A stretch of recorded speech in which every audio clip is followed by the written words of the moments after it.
Welcome to The Holistic Entrepreneur with success coach, holistic nurse practitioner, and best-selling author Bonnie Groessl.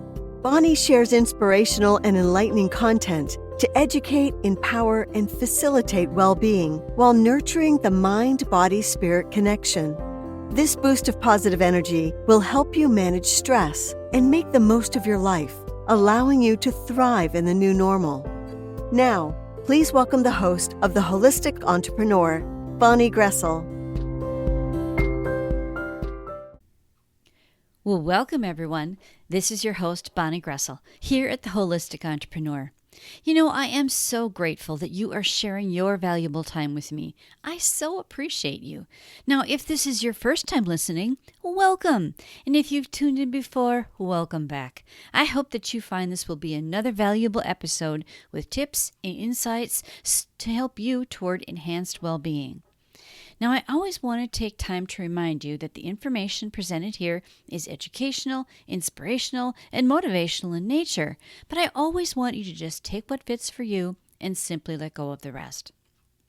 This show does not intend or imply to be a substitute for professional medical advice, diagnosis, or treatment. I want to preface every show with that little reminder for all of us. Now, the other thing that I like to do on this show is to remind you to take a moment for you. To take a moment and just remember to breathe. But breathe with intention, noticing your breath. So just stop for a moment and take a breath in and notice as the air is coming in, going all the way down to your belly, and then letting that air out nice and slowly. And notice the breath, and notice what a beautiful human being you are. You are loved. Don't ever forget that. Now, I want to remind you to just stop and notice every time that we get together on The Holistic Entrepreneur. And maybe this is the only moment that you take for yourself, but it is so, so important for your well-being. So the more that you can do this, the better. Now, remember to check out the show page as always for links to connect with me at bonniegroessl.com. And if they're talking about anything else on the show, I'll have those links on there as well. And I'd love to hear how it's going for you. So you can always connect with me either at bonniegroessl.com, my email is on there, or you can go to my Facebook page at Coach Bonnie Groessl and send me a private message there or just post something on the page. I would love to hear how it's going with your progress as we continue on with 2021 and dealing with all the issues that we've had to learn to deal with and really putting our self-care and our well-being at the forefront. I think that that is so important because you can't do anything else until you've done that. Now, the next two episodes actually, we're going to talk about how important it is to pay attention to what you are ingesting and what you're putting in your body. You know, what kinds of food and drink you ingest, how much water you have every day makes a huge difference in your health and well-being. And I want to preface our next, little bit of our conversation with this reminder. Sometimes we overindulge and then we might feel guilty, right? Well, know that it's unnecessary to feel guilty. Don't feel guilty. So you overindulge. That happens. Life is meant to be enjoyed. This is like the 80-20 rule applies here. So if you choose wisely, 80% of the time you're going to be fine. Don't beat yourself up or stress over falling off the wagon sometimes. Just get back on and then choose more wisely next time. It's not meant to be something that you are afraid to do. I mean, you're going to have, a piece of chocolate cake. You're going to have ice cream. You're going to have alcohol, whatever. It doesn't matter. It's the 80-20 rule. Just remember that. So you might be wondering, okay, what is a healthy diet, Bonnie? Well, a healthy diet to me is low in saturated fat, low in processed foods and refined sugars, and enough protein and fiber to keep you satisfied so that you're not feeling hungry all the time. And we're going to talk a little bit more about that on today's episode. So here are some guidelines to help you choose the food that enhances your well-being. Now, if you shop around the outside of the grocery store, That's really where you're going to find the healthier foods. You'll find more of the processed foods in those inner aisles of the grocery store. So next time you're in the store or in the grocery, as you walk up and down those aisles, notice how many foods can just sit there a long time without spoiling. That's generally because they've got a lot of preservatives and chemicals in them to extend that shelf life. So avoiding these chemicals as much as possible is a really good overall goal to have.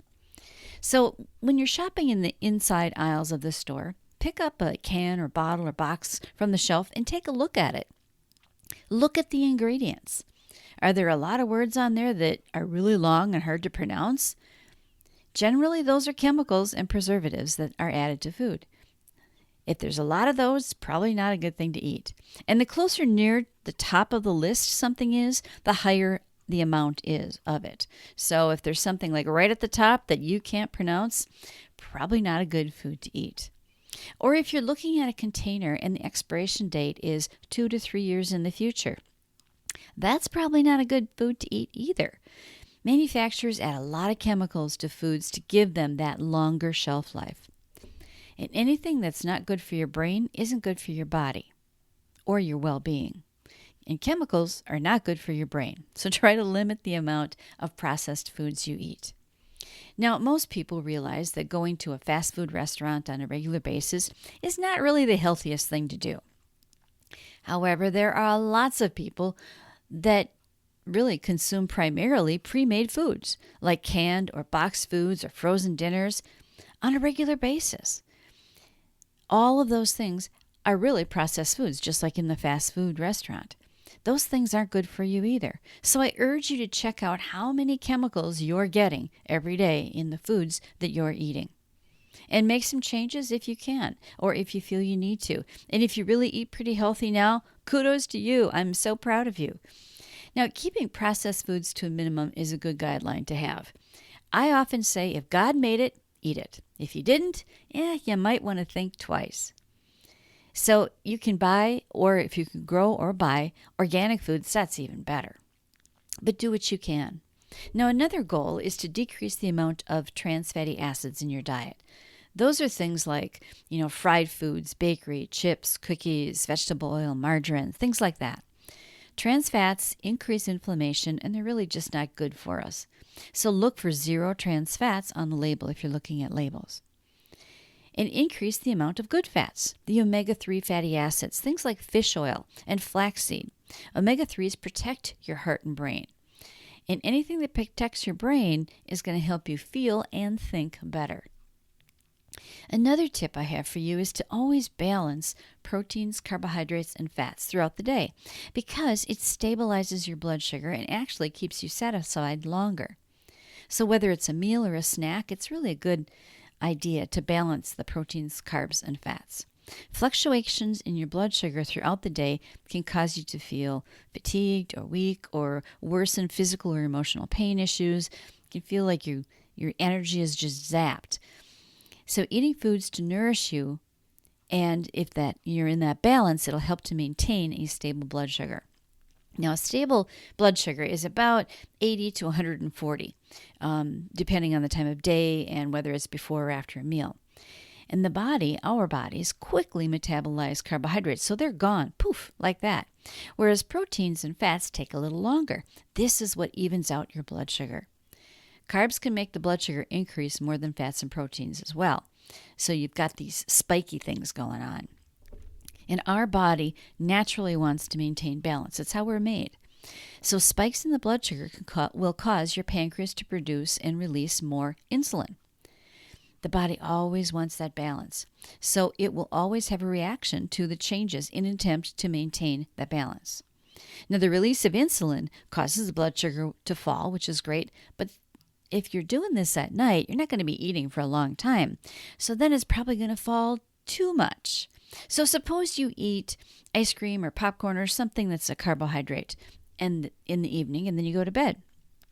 Your blood sugar spikes because of the carbohydrate, and to maintain balance, your pancreas secretes insulin to fix it. But then your blood sugar falls too low. And in this case, you're not going to be eating for a while. So remember, We always want balance. So your body, in order to fix this, will tell the adrenal glands, those are small little glands right on the top of your kidneys, to start secreting cortisol. Now, cortisol is sometimes also called the stress hormone. Cortisol is kind of like the drug prednisone in that it will raise your blood sugar without you needing any food. So the adrenal glands will then kick out extra cortisol to get that blood sugar back up to its normal range. So if your body has to release a lot of cortisol to increase your blood sugar, you probably aren't going to sleep really well, and you might even have some nasty dreams. Besides, you don't need all that extra cortisol. Remember, it's also called the stress hormone. So too much cortisol hinders digestion, metabolism, increases your blood pressure, decreases your immune response, and causes stomach disorders and weight gain, especially around that midsection. So if you have a lot of stress in your life that you're already dealing with, and then you eat just carbohydrates in the evening, and then you go to bed, you're probably making things worse. Now, I'm not saying to never have ice cream or popcorn in the evening. Just don't have it all by itself. Balance your snack with some protein and fat. Ice cream has some fat, of course, but very, very little protein, so add a little bit. Same thing with popcorn.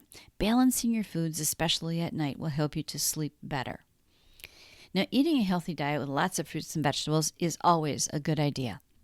And I tell people to eat in Technicolor. Most beige, brown, and white foods are really not so good for us. Now, the rare exception is probably cauliflower, because it's white, but it is really good for us. Otherwise, beige, brown, and white foods, not so much. There's more nutritional value in colorful things like blueberries and red and orange fruits and the dark leafy green vegetables. So having more of those is really better. Now, there's not a lot of protein in fruit. So if you're just going to have fruit, especially if it's in the evening, add a couple, almonds or walnuts to give it enough protein to help you stay satisfied longer and stabilize that blood sugar.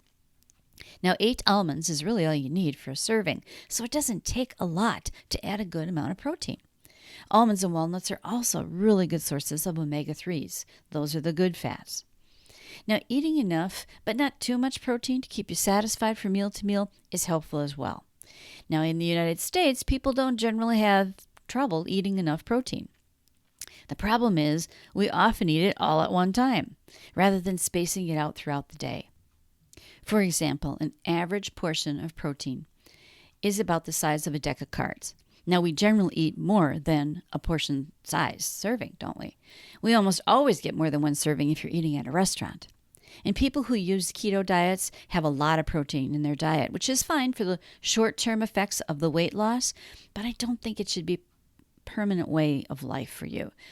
Too much protein, especially when it's all at one time, isn't good in the long run. So your action step this week is to notice what you're putting into your mouth. Are they healthy foods for the most part, or can you make some changes? You might even want to keep track of it in a little diary or on a list for a few days or a week. You're going to probably be surprised at the things that you have to write down. And next time, we'll talk more about nutrition and how we eat. So I hope you found that this show was helpful. And until next time, I wish you health, happiness, and abundance. I want to thank you for joining me at the Holistic Entrepreneur Show today. I know that time is our most precious asset, and so I appreciate you spending your time with me. Now, my purpose is to be of the best service to this community. Whether it's your personal or your work life, I'm here to support you. The best place to get the latest scoop is at bonniegroessl.com. Everything is there. We can connect, and you'll find special offers and gifts that I have for you to help you attain the health, happiness, and abundance you deserve. And I encourage you to sign up for my monthly newsletter for more useful information and exclusive offers. The links are on the show page below. And finally, don't forget to subscribe to the Holistic Entrepreneur Show on your favorite podcast directory so that you automatically receive the newest episode when it's released. Until next time, this is Bonnie Groessl, wishing you health, happiness, and abundance.